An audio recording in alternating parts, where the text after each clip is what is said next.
ৰাজ্যৰ ঔদ্যোগিক ক্ষেত্ৰলৈ এক সুখবৰ বৰাক উপত্যকাত নিৰ্মাণ হৈছে উত্তৰ পূবৰ সৰ্ববৃহৎ চিমেণ্ট ফেক্টৰী 650 কোটি টকা ব্যয়েৰে কাছাৰৰ কাটিগড়াত নিৰ্মাণ হৈ আছে বৃহৎ চিমেণ্ট ফেক্টৰীটো ষ্টাৰ চিমেণ্ট নৰ্থ ইষ্ট লিমিটেডে নিৰ্মাণ কৰিছে বৃহৎ ফেক্টৰীটো বছৰত প্ৰায় 20 টন মেট্ৰিক টন চিমেণ্ট উৎপাদনৰ লক্ষ্য ষ্টাৰ চিমেণ্ট কৰ্তৃপক্ষৰ অহা জানুৱাৰী মাহত উৎপাদন আৰম্ভ হ'ব ফেক্টৰীটোত চিমেণ্ট ফেক্টৰীটোৰ কামৰ অগ্ৰগতিৰ বুজ লয় ৰাজ্যৰ উদ্যোগ আৰু বাণিজ্য মন্ত্ৰী বিমল বৰাই ফেক্টৰীটো পৰিদৰ্শন কৰি সন্তুষ্টি প্ৰকাশ কৰে মন্ত্ৰীগৰাকীয়ে এডভান্টেজ আসাম 2.0 জৰিয়তে বৰাক উপত্যকাত গঢ়ি উঠা সেই চিমেণ্ট ফেক্টৰীটোত বৰাকত সৰ্ববৃহৎ বিনিয়োগ কৰা বুলি মন্তব্য কৰিলে মন্ত্ৰী বিমল বৰাই অসমৰ মাননীয় মুখ্যমন্ত্ৰী ডক্টৰ হিমন্ত বিশ্ব শৰ্মা ডাঙৰীয়াৰ এটা নতুন ইণ্ডাষ্ট্ৰী ক্ষেত্ৰখনত তেখেতৰ চিন্তা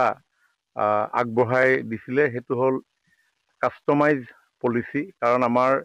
ইণ্ডাষ্ট্ৰী বিভাগৰ যি আমাৰ ট্ৰেডিশনেল পলিচি আছে সেই পলিচিৰ ওপৰত গৈ যিসকল ইনভেষ্টৰে অসমত 100 কোটি টকাতকৈ অধিক ইনভেষ্ট কৰিব আৰু ডাইৰেক্ট 200 এমপ্লয়মেণ্ট দিব তেনেকুৱা ধৰণৰ বিনিয়োগকাৰীক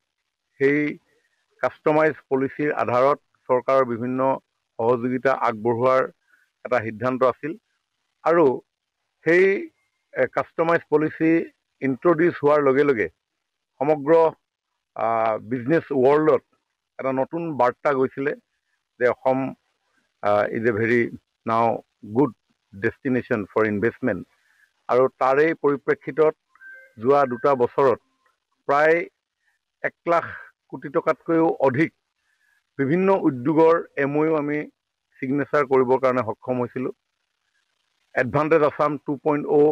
ফেব্ৰুৱাৰী মাহৰ 25-26 তাৰিখে অসমত অনুষ্ঠিত হৈছিল আৰু এই কাস্টমাইজ পলিচিৰ আধাৰত এডভান্টেজ আসাম 2.0 টো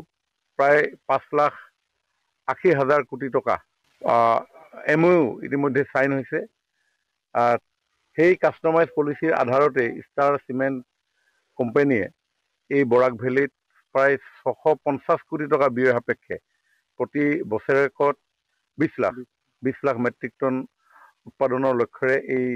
ইউনিট ইয়াতে স্থাপন কৰিছে